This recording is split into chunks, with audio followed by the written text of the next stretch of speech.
Hi అండి, అందరికీ నమస్తే. నేను మీ లక్ష్మిని. Welcome to Tanumaitri. ఈరోజు వీడియోలో స్పైసీ మటన్ కర్రీ విత్ రాగి సంగటి ప్రిపేర్ చేస్తున్నాను. ముందుగా ఈ కర్రీ కోసం కావలసినవి 300 గ్రాముల బోన్లెస్ మటన్ తీసుకున్నాను.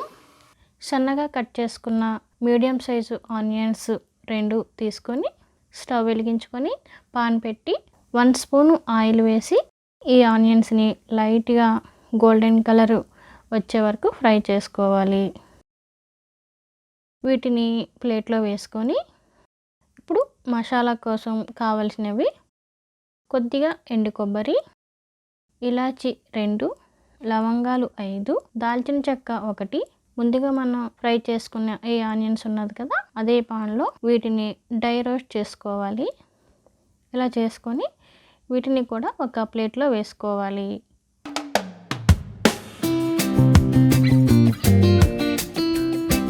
ఇప్పుడు ఈ ఆనియన్స్ మసాలాలు మిక్సీ జార్లో వేసుకొని మెత్తగా గ్రైండ్ చేసుకోవాలి.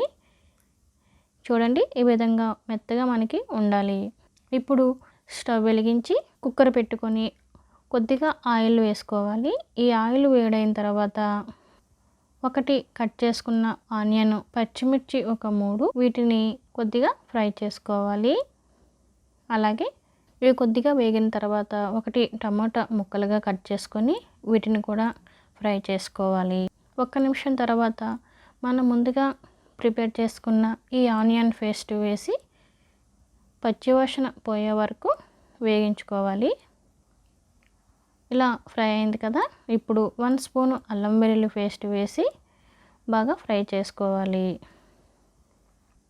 తర్వాత మటన్ వేసుకొని కలుపుకోవాలి. ఇలా కలుపుకున్న తర్వాత 1/2 స్పూను జీలకర్ర పొడి, 1/2 స్పూను ధనియాల పొడి, 1/2 స్పూను పసుపు, 2 స్పూన్ల కారం, టేస్ట్కి సరిపడగా సాల్టు, 1/2 స్పూను గరం మసాలా వేసి బాగా కలుపుకోవాలి. ఒక 5 నిమిషాల వరకు ఇలా ఫ్రై చేసుకుందాం.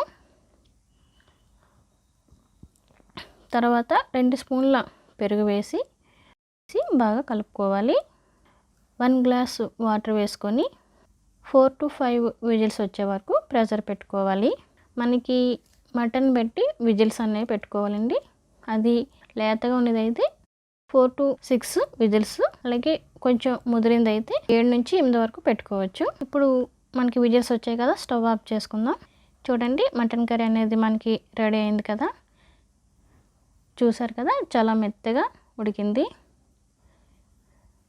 ఈ కర్రీని రాగి సంగటితో తింటే స్వర్గమే అన్నట్లుంటుంది. అయితే ఇంకెందుకో ఆలస్యం, ఈ రాగి సంగటి ఎలా ప్రిపేర్ చేయాలో చూసేద్దాం.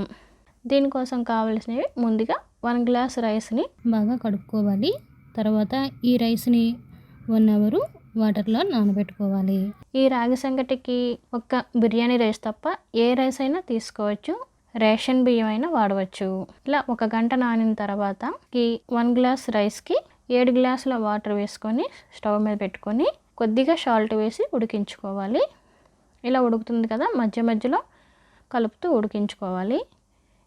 చూడండి, ఈ విధంగా మెత్తగా ఉడికిన తర్వాత మనం ఏ గ్లాస్తో రైస్ తీసుకున్నామో అదే గ్లాస్తో రాగి పిండి తీసుకోవాలి. ఇలా ఉడికింది కదా, ఉడికిన ఈ రైస్లో వేసుకుంటూ కలుపుకోవాలి. ఉడికిన రైస్లో కొద్దిగా వేసుకుంటూ కలుపుకోవాలి.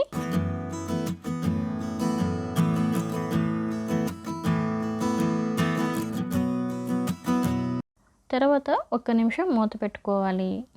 ఇప్పుడు స్టవ్ ఆఫ్ చేసి మెత్తగా కలుపుకొని మీకు కావాలనుకుంటే 2 స్పూన్ల నెయ్యి యాడ్ చేసుకోవచ్చు. ఇది కొద్దిగా చల్లారిన తర్వాత ఒక బౌల్లో వేసుకొని ఆ బౌల్ని మనం ఉల్టా చేస్తే మనకి షేప్ అనేది బాగా వస్తుంది. ఈ రాగి సంగటి రెడీ అయింది కదా, చూడండి చాలా బాగా వచ్చింది. దీన్ని మటన్ కర్రీతో కొద్దిగా నెయ్యి వేసుకొని తింటే చాలా చాలా బాగుంటుంది. చూసారు కదా ఎలా వచ్చిందో, మీరు కూడా ఒకసారి ట్రై చేయండి. అలాగే మీకు ఎలా వచ్చిందన్నది నాకు కామెంట్ సెక్షన్లో మర్చిపోకుండా పెట్టండి. ఈ వీడియో కానీ మీకు నచ్చినట్లయితే లైక్ చేయండి, షేర్ చేయండి. మర్చిపోకుండా మా ఛానల్ని సబ్స్క్రైబ్ చేసుకోండి. Thank you for watching. Bye.